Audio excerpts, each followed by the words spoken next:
मिथुन राशि वाले बंधुओं, आप सभी का हृदय से आभार, अभिनंदन। मिथुन राशि भिंड यूट्यूब चैनल में। तो मिथुन राशि वालों, जरा ध्यान से सुनिए। अगले 3 से 5 दिनों में 3 बड़ी घटनाएं घटित होंगी। आपका आत्मबल, आत्मविश्वास भी बढ़ेगा और आपको चारों तरफ से समर्थन, सहयोग भी प्राप्त होगा। बस यहाँ पर जरूरत है कुछ विशेष सावधानियों को रखने की और आप यकीन मानिए कि अपने जीवन की विषम से विषम परिस्थिति से आप बाहर निकल पाएंगे। माता रानी ने यदि चाहा तो 100% दुख, तकलीफ, परेशानियों का अंत आप अपने जीवन में अब देखने वाले हैं। और ऐसा हम इसलिए कह रहे हैं कि आपकी कुंडली में इस समय पर बड़े ही प्रबल योग बने हैं। एक तरफ तो ये योग आपको लाभ देने के लिए आतुर हैं, तैयार बैठे हैं, वहीं दूसरी ओर आपकी किसी भी गलती को, यानी जो हम आपको बताने जा रहे हैं, इन गलतियों को स्वीकार नहीं करेंगे। याद रखना कि जीवन में जब समय उत्थान का होता है, वही समय पतन का भी होता है। बुद्धिमान इंसान निर्णय लेता है और उत्थान को चुनता है, समझदारी से काम करता है, और मूर्ख इंसान अंधों की तरह बस दौड़ता चला जाता है और अंधे कुएं में ही गिर जाता है। याद रखना कि जब भी समय बदलने को होता है तो असल में बदलती है आपके आसपास की ऊर्जाएं। परिवर्तन होता है आपके सोचने, विचारने और आपके आसपास के वातावरण की ऊर्जाओं में। और इन ऊर्जाओं के प्रबल होते ही इंसान 2 रास्तों पर जा सकता है। या तो वह नकारात्मक रास्ता चुनकर जीवन को और भी नष्ट भ्रष्ट कर सकता है, या फिर सकारात्मक रास्ता चुनकर उन्नति के मार्ग पर अग्रसर हो सकता है। इसीलिए शायद ये कहा जाता है, कहावतों में भी कहा जाता है और कई जगह देखने सुनने को भी मिल जाता है कि जीवन हर इंसान को मौके अवश्य देता है, परंतु बुद्धिमान इंसान इन मौकों को पहचान जाता है और मूर्ख केवल अपने दुखड़ों को रोता रहता है और इसको, उसको और भगवान और अपनी किस्मत को कोसता रहता है। खैर, ये सब बातें छोड़िए, आपको हम बताने जा रहे हैं 5 बड़ी भविष्यवाणियां जो आने वाले 3 से 5 दिनों में आपके जीवन को एक नया आकार देंगी। इसी के साथ साथ 3 बड़ी घटनाएं जो आपके जीवन को पूरी तरीके से बदलने का दम रखती हैं। पॉजिटिव है, नेगेटिव है, ये आगे हम आपको बताएंगे, लेकिन जो ग्रहों की चाल है, जो जीवन की परिस्थितियां हैं, इसके अनुसार आपको कुछ जरूरी उपाय, कुछ जरूरी क्रियाएं भी करनी हैं। जी हाँ, ये समय की मांग होती है। जैसे कि जब सर्दी का मौसम आता है तो हम गर्म कपड़े पहनने लगते हैं, जब बरसात का मौसम आता है तो रेन कोट और छाता निकालते हैं, गर्मी के मौसम में हम हल्के और पतले सूती कपड़े पहनते हैं। तो ये क्यों करते हैं? क्योंकि ये समय की मांग है, बदलाव आवश्यक है। कैसा हो कि भयंकर गर्मी में कोई इंसान गर्म कपड़े पहनकर ही घूमता रहे, जैकेट पहनकर घूमता रहे, एक तो वह मूर्ख दिखेगा, दूसरा वह अपनी बहुत बड़ी हानि करेगा।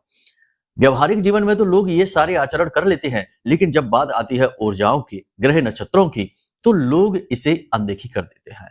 यहां तक कि कुछ लोग तो ये भी कहते हैं कि हम ऊर्जा कुछ नहीं जानते, हम तो केवल काम करते हैं।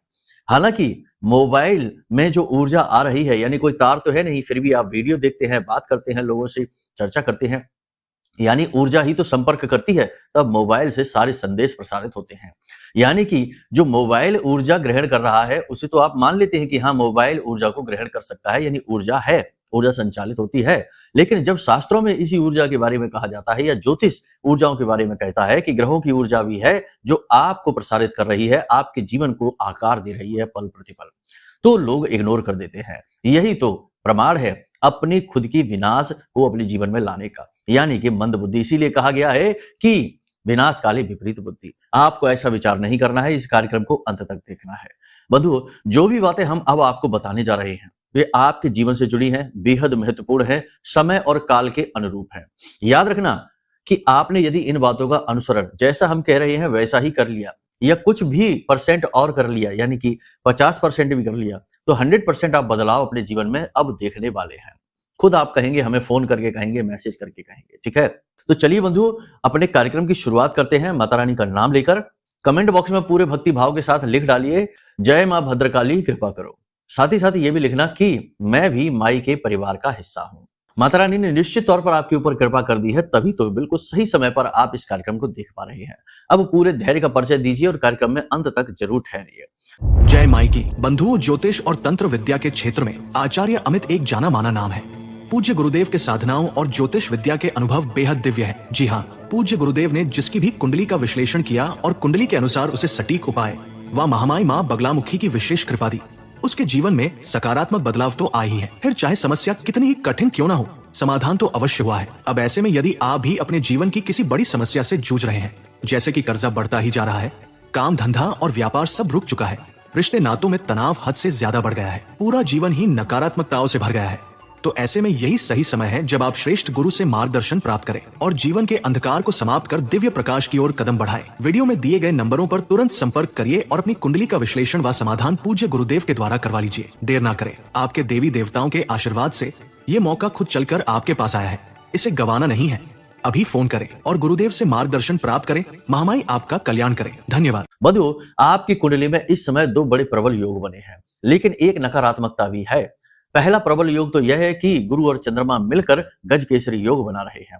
दूसरा योग यह है कि मंगल बुध साथ बैठे हैं और मंगल और गुरु दोनों ही बकरी है। तो अब ऐसी स्थिति में जबकि दोनों ग्रह बहुत ही शक्तिशाली, बहुत ही प्रबल, बुद्धि विवेक के दाता, वाणी के दाता और जीवन में सुख शांति के दाता, और ये प्रबल है और साथ ही साथ शुभ ग्रहों के साथ बैठे हैं। हालांकि बुध और मंगल को शत्रु कहा जाता है, फिर भी ये दोनों देव ग्रह हैं, राक्षस ग्रह नहीं है, तो कहीं ना कहीं पॉजिटिव रिजल्ट देंगे, कुछ प्रतिकूलताएं भी रहेंगे। तो आपके जीवन में कुछ बड़े अवसर आने वाले हैं, कुछ बड़ी अपॉर्चुनिटी, समस्याओं से मुक्ति के मार्ग आपको मिलने वाले हैं। लेकिन सूर्य नीच है, इस वजह से राहु प्रबल है, इस वजह से कभी कभी बीच बीच में आप गलत फैसले ले सकते हैं, आत्म संतुलन खो सकते हैं, आत्म नियंत्रण खो सकते हैं और गलत लोगों पर भरोसा करके धोखा खा सकते हैं। तो अब यहां पर आपको क्या करना है? सबसे बड़ी सलाह आपको हम ये देते हैं कि आप अपने आप को समझें, अपने आप को शांत रखें और अपनी जरूरतों के अनुसार ही जीवन में फैसले लें। किस चीज की इस समय आपको सबसे अधिक आवश्यकता है? वैसे तो जीवन में 50 तरीके की चीजें चलती रहती हैं, कभी कुछ हो गया, कभी कुछ हो गया, कभी पुरानी बातों को लेकर सोच रही हैं, कभी भविष्य की योजनाओं को सोच रही हैं, और इतने सारे सोच विचार एक साथ करने से आप थोड़े से कंफ्यूज हो जाते हैं, भ्रमित से हो जाते हैं। तो इस समय पर ऐसा आपको नहीं करना है, वरना आप बहुत ज्यादा परेशान हो जाएंगे, निर्णय लेने की क्षमता चली जाएगी, स्वास्थ्य खराब हो जाएगा और हर एक रिश्ते नाते में नकारात्मकता फैल जाएगी, आप दुखी हो जाएंगे। तो कहने का मतलब यह है कि इस समय पर आपको इस चीज पर ध्यान देना है कि अभी आपको किस चीज की सबसे अधिक आवश्यकता है, कौन सा निर्णय आपको इस समय लेना है, यानी अपने फोकस को, अपनी एकाग्रता को आपको बढ़ाना है। आप इस कार्य को कर भी पाएंगे, ठीक है। तो सबसे पहले अपनी जरूरतों को ध्यान दीजिए और उसी के अनुसार अपने निर्णय लीजिए, स्टेप बाय स्टेप आगे बढ़िए, ठीक है। आत्मनियंत्रण की बेहद आवश्यकता है, चिंतन की बेहद आवश्यकता है, शांतिपूर्ण व्यवहार की बेहद आवश्यकता है, वाणी पर नियंत्रण रखने की अत्यंत आवश्यकता है, वरना आपका बुध नेगेटिव हो जाएगा और मंगल के साथ तो बैठा ही है और भी ज्यादा बुरे परिणाम दे देगा। बिना मतलब में झगड़े, बिना मतलब में तनाव, बिना मतलब में लोगों के साथ वाद विवाद की स्थितियों को उत्पन्न करेगा। खैर, ये सारी बातों को आप अच्छी तरीके से समझ लिए, यानी कि शांति से चीजों को समझना है, ठंडे दिमाग से समझना है, कोई भी काम जल्दबाजी में नहीं, कोई भी निर्णय जल्दबाजी में नहीं लेना है। और सबसे बड़ी बात, अपनी वाणी को जितना हो सके उतना मीठा बना लीजिए, जितना हो सके उतना शांत रखिए, अपने आप को भी और अपने शब्दों को भी, ठीक है ना।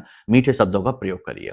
एक सबसे बड़ी बात कि आप एक उपाय अभी इस समय से करना शुरू कर दीजिए, यानी कि जब आप इस कार्यक्रम को देख रहे हैं तभी से ही इस उपाय को करना प्रारंभ कर दीजिए। उपाय बड़ा ही सरल है, आंख बंद करके आपको बैठना है और अपने अंगूठे और तर्जनी उंगली के बीच में थोड़ा सा सरसों का तेल लगाना है और आंख बंद करके बैठना है और आपको इस मंत्र का उच्चारण करना है, ओम अंगारकाय नमः। जब आपका यह कार्यक्रम समाप्त हो जाए उसके बाद, या जब भी आपको मन करे, मन अशांत हो, बेचैन हो, तो आप इस क्रिया को जरूर करिए। इससे आपका मंगल और बुध और साथ ही साथ शनि तीनों ही प्रबल हो जाएंगे, पॉजिटिव हो जाएंगे आपके लिए। और भी बहुत सारी बातें हैं बताने वाली, लेकिन उसके लिए समय नहीं है। फिलहाल आप ये समझ जाइए कि इस क्रिया को इस समय पर आप यदि करते हैं तो आपको असीम शांति का अनुभव होगा। अब आपको क्या करना है, ध्यान से समझिए। सबसे बड़ी बात यहां पर यह है कि आपने अपने जीवन में तमाम तरीके के अनुभवों को हासिल कर रखा है, अच्छे बुरे लोग, अच्छी बुरी परिस्थितियां और लोगों के बदलते हुए आचरणों को भी देखा है। इन सब का परिणाम यह है कि आप खुद भी शांतिपूर्ण व्यवहार और ठंडे दिमाग से सोचकर काम करने की विधि को अपनाकर चलेंगे, यानी काफी समझदारी से व्यवहार करेंगे, अकारण किसी से कोई फालतू बात नहीं करेंगे, अकारण किसी से कोई बहस नहीं करेंगे। आप अपने क्रोध पर, अपनी वाणी पर नियंत्रण रखने की पूरी कोशिश करेंगे और अपने विचारों पर भी नियंत्रण रखने की पूरी कोशिश करेंगे। कहीं ना कहीं आप ये समझते हैं कि किन विचारों से और किन परिस्थितियों को सोचने से आपके मन में निराशा आती है, उसे आप दूर करने की कोशिश करेंगे। मंगल और बुध दोनों एक साथ हैं, युक्ता योग बनाते हैं, दोनों शत्रु भी हैं, तो कहीं ना कहीं मंगल की अग्नि बुध को प्रभावित करेगी, क्योंकि बुध इस समय कमजोर है, बकरी हो चुके हैं। तो बीच बीच में कभी कभी आपका नियंत्रण खोएगा भी, आप असंतुष्ट होंगे, क्रोधित होंगे, चिड़चिड़ाएंगे और अपने शब्दों से नियंत्रण भी खोएंगे, लेकिन जल्दी ही आप सारी चीजों को संभाल लेंगे। इसकी वजह से आपका कहीं कोई विवाद झगड़ा नहीं होगा, ये बात निश्चित है। कारोबार में कुछ तकनीकी समस्याएं लगातार आती रहेंगी, यानी टेक्निकल एरर्स रहेंगे। साथ ही साथ आपकी लेबर वर्कर और सहयोगी भी आपको बीच बीच में थोड़ा थोड़ा टेंशन देते रहेंगे, थोड़ा थोड़ा परेशान करते रहेंगे, लेकिन आप सारी चीजों को अच्छी तरह से संभाल लेंगे। व्यापार में, बिजनेस में पार्टनर के ऊपर अंधविश्वास नहीं करना है, चीजों को, हिसाब किताब को अच्छी तरह से लेकर चलना है, क्योंकि यहाँ पर धोखे के प्रबल योग हैं, सूर्य नीच के हैं, राहु प्रबल है, धोखे के पूरी गुंजाइश है, पूरे चांसेस हैं। रिश्तों में लालच आपको स्पष्ट दिखाई देगा, ये बहुत विचित्र बात है, क्योंकि देखो आप बहुत ही भावुक इंसान हैं, दिल से सोचते हैं, सबके हित के बारे में सोचते हैं, लेकिन आप ये भी जानते हैं, क्योंकि बुद्धिमानी आपके पास पर्याप्त है, ऐसा नहीं है कि आप मूर्ख हैं, नहीं, आप अच्छी तरह से जानते हैं कि कोई इंसान आपसे क्यों जुड़ा है। जब लोगों की बदलती हुई सीरत सूरत को आप देखते हैं, व्यवहार को देखते हैं, तो आप आराम से भांप जाते हैं कि यह इंसान क्या चाहता है, कैसा है। लेकिन तब भी आप अपने आप को भावुक होने के नाते चीजों को संभाल कर रखते हैं, किसी पर आरोप नहीं मढ़ते हैं, आरोप प्रत्यारोप नहीं करते हैं, अपने कष्टों को किसी को नहीं बताते हैं कि तुम्हारी वजह से हमारे जीवन में ये कष्ट आए हैं। लेकिन तब भी आप देखते जरूर है, और देखते देखते आप कभी कभी मन में मुस्कुरा भी देते हैं और हंसते भी हैं, और कभी कभी आप दुखी भी हो जाते हैं, क्योंकि जिन रिश्तों से आपको उम्मीद होती है कि वे आपको सच्चा प्रेम करेंगे, वही रिश्ते आपको नकाब लगाए दिखाई देते हैं, चेहरे पर उनके नकाब दिखता है लालच का और बदलती परिस्थितियों के अनुसार बदलते व्यवहार का, तो आप थोड़े से परेशान हो जाएंगे। कुछ रिश्तों में आपका मतभेद स्पष्ट तौर पर समझ में आएगा, थोड़ा बहुत तनाव हो सकता है, खास तौर से परिवार में ये स्थिति बनेगी कि किसी नए खर्चे, नए बंटवारे या फिर किसी अन्य प्रकार की चर्चा के दौरान आपकी पुरानी गलतियों, खामियों की भी चर्चा हो जाएगी, आप पर आरोप प्रत्यारोप मढ़े जाएंगे, और जीवन की नकारात्मक परिस्थितियों के लिए या परिवार पर आई मुसीबतों के लिए आपको दोषी ठहराया जाएगा। ये स्थिति देखकर आपको थोड़ा सा दुख होगा, क्योंकि ऐसा नहीं है, आपने अपने जीवन में मेहनत की है, बहुत संघर्ष किया है, और अपने परिवार के हितों के बारे में सोचकर बहुत सारे कर्म किए, बहुत सारा कार्य किया, लेकिन अब ऐसा लगेगा जैसे कि सब पर पानी फिर गया है। दाम्पत्य जीवन में सब कुछ ठीक रहेगा, जीवन साथी का भरपूर सहयोग मिलेगा, लेकिन कहीं ना कहीं वहां पर भी आपको खालीपन दिखाई देगा। जीवन साथी का व्यवहार तो ठीक ठाक लगेगा, लेकिन हो सकता है कि जीवन की व्यस्तताएं, आपके जीवन के कामकाज और जीवन साथी के भी कामकाज में व्यस्त होने की वजह से कहीं ना कहीं प्रेम तत्व की कमी आपको दिखाई देगी। प्रेमी जीवन में स्थिति ठीक ठाक है, थोड़ा बहुत आपसी मतभेद हो सकता है, पार्टनर की सेहत को लेकर चिंता रहेगी और उसके प्रोफेशन को लेकर, यानी कामकाज की स्थिति को लेकर भी थोड़ा सा चिंता आपको रह सकती है। बाकी सब कुछ ठीक है। अपने पार्टनर या फिर जीवन साथी के साथ अगले 2 से 3 दिनों में आप कहीं घूमने जा सकते हैं, बाहर भोजन वगैरह करने जा सकते हैं, थोड़ी बहुत शॉपिंग भी आप करेंगे। प्रॉपर्टी की खरीद और बिक्री के समय पर थोड़ा ज्यादा अलर्ट रहने की आवश्यकता है, यहाँ पर धोखे के चांसेस बहुत ज्यादा हैं आपके साथ। आप अपनी आय के स्रोत बढ़ाने के प्रयास करेंगे और लगभग इसमें कामयाब भी हो जाएंगे, यानी किसी बड़ी योजना पर भी आप काम कर सकते हैं, कहीं से आपको आर्थिक सहयोग मिलेगा, फंड मिलेगा, आपके जीवन में पैसे की आवक के प्रबल संयोग बन रहे हैं। और सबसे बड़ी बात ये कि कुछ आपके मददगार लोग भी आपको मदद करेंगे, यानी आपके आसपास के कुछ ऐसे लोग हैं जो आपकी बढ़ चढ़कर मदद भी करेंगे, परेशानियों से बाहर निकलने में आपकी सहायता भी करेंगे, समस्याओं को सुलझाएंगे। अचानक से आपके जीवन में धन का आगमन होगा, ये बात निश्चित है, बस आपको उसका सदुपयोग करना सीखना होगा, कहीं उसका दुरुपयोग ना हो जाए। व्यापार को बढ़ाने के अवसर मिलेंगे, जो लोग नौकरी बदलना चाहते हैं या फिर नई नौकरी चाहते हैं, रोजगार की तलाश में है, उनकी सारी इच्छाएं पूरी हो जाएंगी। परिवर्तन का यह समय है, परिवर्तन होगा, लेकिन फिर भी यहाँ पर आपको सतर्क रहना होगा, अपनी बुद्धि विवेक का पूरा इस्तेमाल करना होगा, कहीं पर भी इमोशनल होकर कोई निर्णय आप ना लें और जल्दबाजी में भी कोई निर्णय ना लें। विदेशों से कहें तो यदि विदेशों की बात करें तो ये जो युक्ता योग है विदेशों के व्यापार के लिए उत्तम माना जाता है, यानी कि आयात और निर्यात का जो व्यापार है वह अच्छा रहेगा। थोड़ी बहुत कहीं ना कहीं कानूनी सरकारी अड़चने अवश्य रहेंगी, लेकिन आप उनका तोड़ निकाल पाएंगे। इसी के साथ साथ बात करी जाए विदेशों में जो नौकरी कर रहे हैं उन लोगों के लिए, तो वहां पर संघर्ष लगातार जारी है, अभी भी जारी रहेगा। मन चाहा कार्य नहीं मिलेगा और काम पर मन चाही इज्जत नहीं मिलेगी, और मेहनत अधिक लाभ कम, ऐसी स्थिति बनी रहेगी। कहने का मतलब यह है कि व्यापार तो विदेश से ठीक चलेगा, लेकिन नौकरी विदेश में ठीक नहीं चलेगी। जो विदेश जाना चाहते हैं उनकी इच्छा मनोकामना पूरी होने की प्रबल संभावना है। कुछ दिन रुकने के बाद ऐसा उनकी जीवन में परिस्थिति बनेगी कि वो आराम से विदेश जा पाएंगे। लेकिन फिर भी हम यहाँ पर ये कहेंगे कि विदेश जाने से पहले या किसी भी प्रकार का कोई बड़ा निर्णय लेने से पहले, चाहे विवाह का निर्णय हो, चाहे नौकरी बदलने का निर्णय हो, चाहे किसी भी प्रकार का निर्णय हो, कोई नया काम करना है, हम जमीन खरीदनी बिक्री कर रहे हैं, कोई भी महत्वपूर्ण कार्य कर रहे हैं, तो अपनी कुंडली एक बार जरूर दिखा लीजिए। किस ग्रह की महादशा है, किसकी अंतर्दशा है, कौन सी साढ़े साती अढ़ैया किस स्थिति में ग्रह हैं आपके। कहीं कोई ऐसा ग्रह तो नहीं है जो आपको धोखा दिलवा रहा हो, आपके जीवन में कष्ट लेकर आ रहा हो। जैसे बुध और राहु यदि आपकी कुंडली में कहीं पर भी बैठ जाएं तो 100% धोखा मिलता ही है, और ऐसे लोगों से मिलता है जिनकी कोई उम्मीद नहीं होती धोखा देने की। तो अब आप कुंडली ऐसे में अपनी जरूर दिखा लें। और हम तो ये कहेंगे कि यदि आप ये महसूस कर रहे हैं कि आप लंबे समय से एक ही तरह की परिस्थितियों में जूझ रहे हैं, या फिर पहले आपका जीवन अच्छा था लेकिन अब अचानक से जीवन में कष्टों की बाढ़ आ गई है और परेशानियों से मुक्ति नहीं मिल रही है, तो 100% आपके जीवन में कोई कुंडली में कोई नकारात्मक ग्रह योग बना है। कुंडली का आकलन कराना बेहद बुद्धिमानी का फैसला है। ये तो हमारी प्राचीन हिंदू परंपरा है। जब बालक पैदा होता था तो सबसे पहले उसके माँ बाप या दादा दादी जाते थे ज्योतिषी के पास और उसकी जन्म पत्री बनवाते थे, और वहीं पता लग जाता था कि बालक उन्नति करेगा, अवनति करेगा, अल्पायु होगा, पूर्णायु होगा, या फिर कुल का विनाशक होगा या कुल का उद्धारक होगा। बहुत सारी चीजें पता लग जाती थी, दोष भी पता लगते थे, और उनकी पूजा पाठ वहीं से होनी शुरू हो जाती थी। तो जीवन में नेगेटिविटी आती ही नहीं थी। जैसे मार्कंडेय ऋषि की बात की जाए तो उन्हें कह दिया गया था कि 5 वर्ष की अवस्था में इनकी मृत्यु हो जाएगी, लेकिन कुंडली दिखाने की वजह से ही तो पता लगा, और बाद में उन्होंने अपनी इस विपत्ति को टालने में कामयाबी भी हासिल करी भगवान भोलेनाथ की भक्ति के द्वारा। तो ये कुंडली आकलन कराना जो निर्णय है ये बेहद महत्वपूर्ण निर्णय है, ये आपको लेना ही चाहिए यदि आप अपने आप को फंसा हुआ महसूस करते हैं। साथ ही साथ जीवन में जो नेगेटिविटी आ गई है, क्योंकि ये कलयुग है, यहाँ पर नकारात्मकता अति प्रबल है। यहाँ अच्छे लोग कम है, बुरे लोग ज्यादा है, अच्छी परिस्थितियां कम है, बुरी परिस्थितियां ज्यादा है। अच्छाई के ऊपर बुराई चल रही है, यानी बुराई अति प्रबल है। तो ऐसे में यदि कुंडली में भी नेगेटिव योग बना हुआ है तो जीवन में जो नकारात्मकता है वह काफी सघन हो जाती है।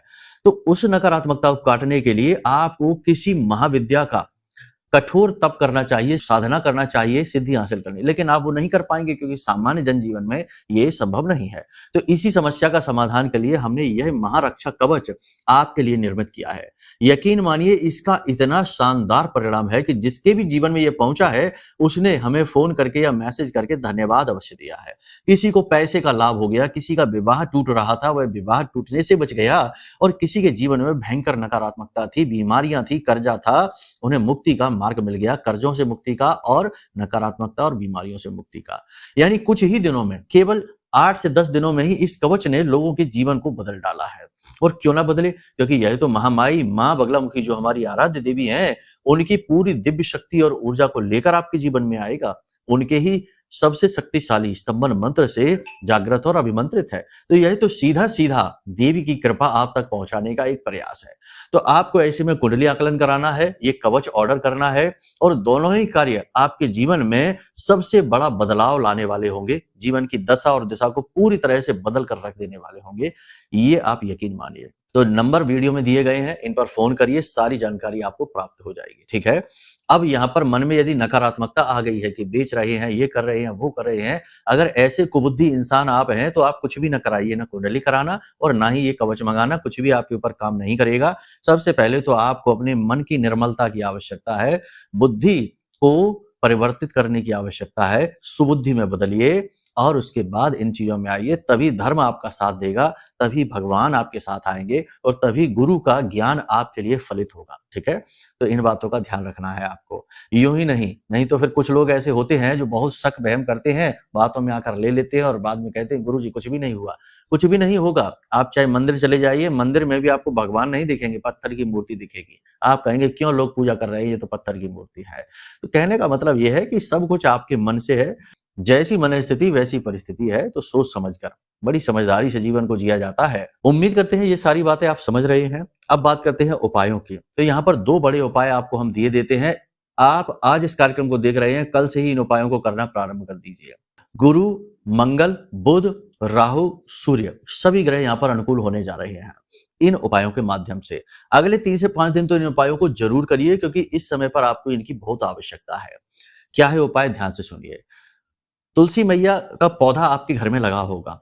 किसी बालक से, छोटी बालिका से तुलसी मैया की जड़ के पास से थोड़ी सी मिट्टी निकलवा लीजिए और उस मिट्टी में थोड़ी सी हल्दी मिला लीजिए और इस मिट्टी और हल्दी से एक लेप बनाइए, थोड़ा सा उसमें गंगा जल मिला लीजिए।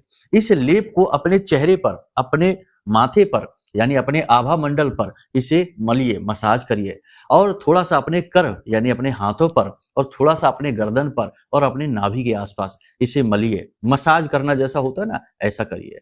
अब कोई कहेगा ये क्या है, तो आप ध्यान से सुनिए।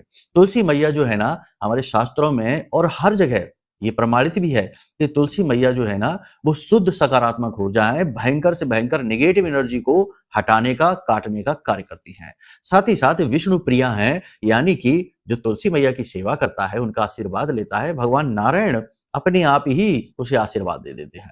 दूसरा, हल्दी आपने किया है जो गुरु का प्रतीक है। गुरु की समस्त सकारात्मक ऊर्जा आपके पास आएगी, आपको लाभ पहुंचाएगी। साथ ही साथ नारायण का भी प्रतीक है। तो एक तरीके से यह लक्ष्मी नारायण का योग हो गया और गंगा जल इसमें मिलाने से पवित्रता का भाव और जल की निर्मलता यानी चंद्रमा भी अनुकूल हो गया। तो यहाँ पर आपने जब इन चीजों का मेल किया और अपने शरीर के अलग अलग भागों पर इन्हें लगाया, यानी याद रखना कि शरीर का हर एक भाग किसी न किसी दिव्य शक्ति का वास होता है। हमारा स्वयं का शरीर भी मंदिर ही है और इस शरीर के हर एक अंग में देवताओं का वास माना जाता है। जैसे हमारी आंखों के बीच जो हमारी भ्रुकुटी होती है, यहाँ पर भगवान शिव का वास होता है। हमारे हाथ में आपने देखा होगा ना, जब मंत्र बोलते हैं सोकर जागते, कराग्रे वसते लक्ष्मी, कर मध्य सरस्वती, कर मूले च गोविंदा, प्रभाते कर दर्शनम। तो ये देवताओं का वास है, तो उनकी दिव्य शक्तियों का जागरण होगा और आपकी सहायता होगी। निर्णय लेने की क्षमता प्रबल होगी, काम बनने लगेंगे और हर एक निर्णय जो आप लेंगे वो सही साबित होने लगेगा, है ना। ये क्रिया आप कर लेना। दूसरी क्रिया आप ये कर लीजिए कि केले लीजिए, 5 से 7 केले लीजिए और इन केलों में थोड़ा इस तरफ और उस तरफ शहद लगा लीजिए और इन केलों को हनुमान जी के चरणों में रखिए और उसके बाद जाकर इन्हें बंदर को, बच्चे को या फिर गाय को, जो भी आपके पास ऑप्शन अवेलेबल हो, उन्हें आप ये केले खिला दीजिए। एक बार ही ये उपाय करना है, इससे भी आपके ग्रह जो है ना, जो नेगेटिव फल देंगे वो बदल जाएंगे। साथ ही साथ अपने पिता और पिता की उम्र के लोगों का सम्मान करिए, हो सके तो उन्हें कुछ उपहार दे दीजिए। बस इतना सा कार्य आप कर लीजिए और आप इसके परिणाम जीवन में स्वयं महसूस करेंगे। ठीक है, तो चलिए बंधु, आज के कार्यक्रम को यही विराम देते हैं। बस उम्मीद करते हैं कि जो बातें आपको हमने बताई हैं, आप पूरे सकारात्मक मन के साथ इन बातों को जीवन में उतारेंगे तो परिणाम तो आएंगे ही आएंगे, क्योंकि हमने सच्चे मन से मेहनत की है, माई की कृपा आप तक पहुंचाने का प्रयास किया है। आपने बस यदि पात्रता हासिल कर ली तो आपकी जीवन में 100% माई बहुत बड़े बदलाव लेकर आएंगी। ठीक है, तो चलिए बंधु, माई के प्रति भाव उत्पन्न करिए और सच्चे मन से बोलिए, जय माई की, जय मां बगलामुखी।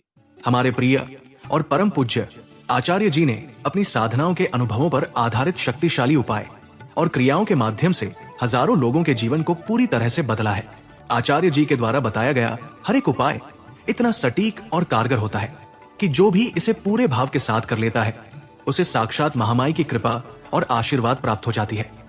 इसलिए निसंकोच इन उपायों को पूरे भाव के साथ करिए, आपका कल्याण होगा। जय माई की।